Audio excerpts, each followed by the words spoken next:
Ouça a palavra de Deus com o bispo Paulo Lockman.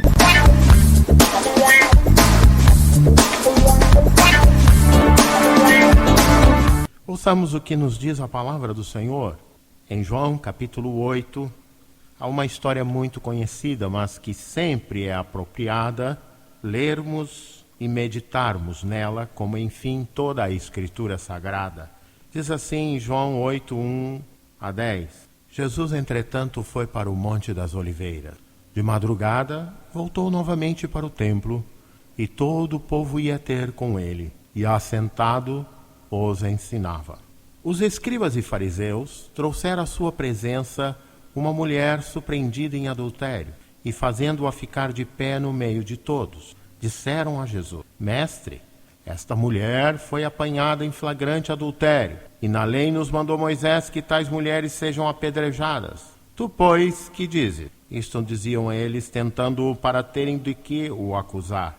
Mas Jesus, inclinando-se, escrevia na terra com o dedo. Como insistissem na pergunta, Jesus se levantou e lhes disse: Aquele que dentre vós estiver sem pecado, seja o primeiro que lhe atire pedra. E tornando a inclinar-se, continuou a escrever no chão. Mas ouvindo eles esta resposta e acusados pela própria consciência, foram se retirando um por um, a começar pelos mais velhos até os últimos, ficando só Jesus e a mulher no meio onde estava. Erguendo-se Jesus, e não vendo ninguém, mais além da mulher, perguntou-lhe: Mulher, onde estão aqueles teus acusadores? Ninguém te condenou? Respondeu ela: Ninguém, Senhor. Então lhe disse Jesus: Nem eu tampouco te condeno. Vai e não peques mais. É uma história extremamente ilustrativa. Uma verdadeira novela da vida real. Por que novela da vida real?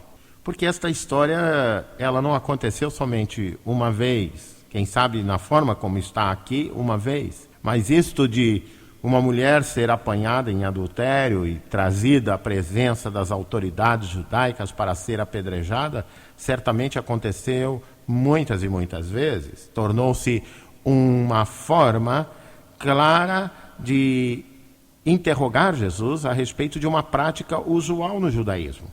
Quem fosse apanhado em pecado considerado por eles mais grave deveria de ser apedrejada, como por exemplo Estevão foi por ter sido acusado de heresia, ou seja, ter sido acusado de blasfemar, não é? Contra a reta doutrina dos escribas e fariseus. Amados irmãos e irmãs, a primeira coisa que nós aprendemos nesse texto é que hoje nós estamos nos tornando discípulos da televisão.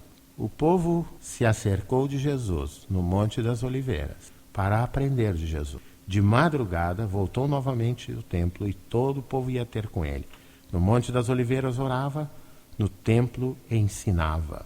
No Monte das Oliveiras ensinava o círculo menor dos discípulos, mas ali no templo ministrava-lhes a palavra de Deus, ministrava-lhes do coração de Deus. Eu e você, quem sabe tantos outros, frequentemente tomamos tempo para ver um documentário, um jornal na televisão, e tomamos bastante tempo, não é verdade? 1 hora, 40 minutos, às vezes mais de 1 hora.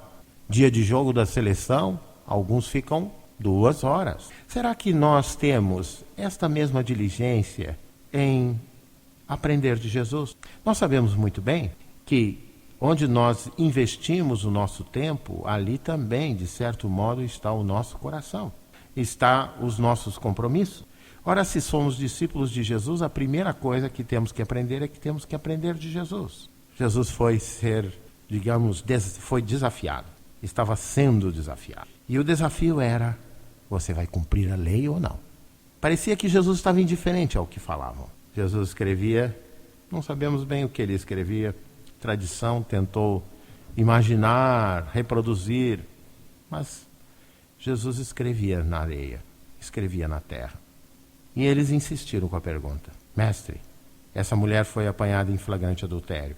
Na lei diz que devemos apedrejá-la. tu que dizes?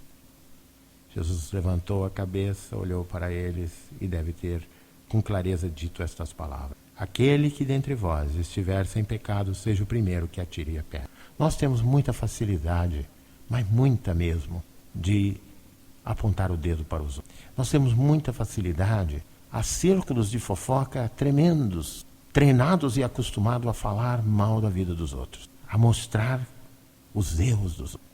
A Bíblia diz o seguinte: você e eu não somos diferentes dos outros. Quem sabe não praticamos o mesmo tipo de pecado.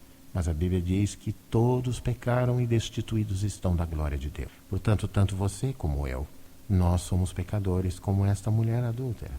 Jesus olhou para aqueles homens e disse: quem não tiver pecado, atire a primeira. Sabe, uma coisa que a palavra de Jesus faz é que ela toca no nosso coração.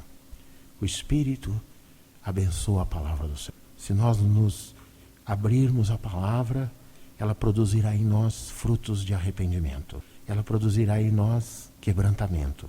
Aqueles homens estavam ali, quem sabe, odiosos, com o coração irados, a respeito da autoridade, a respeito da proeminência que Jesus assumia perante o povo, e foram lá para provocá-lo.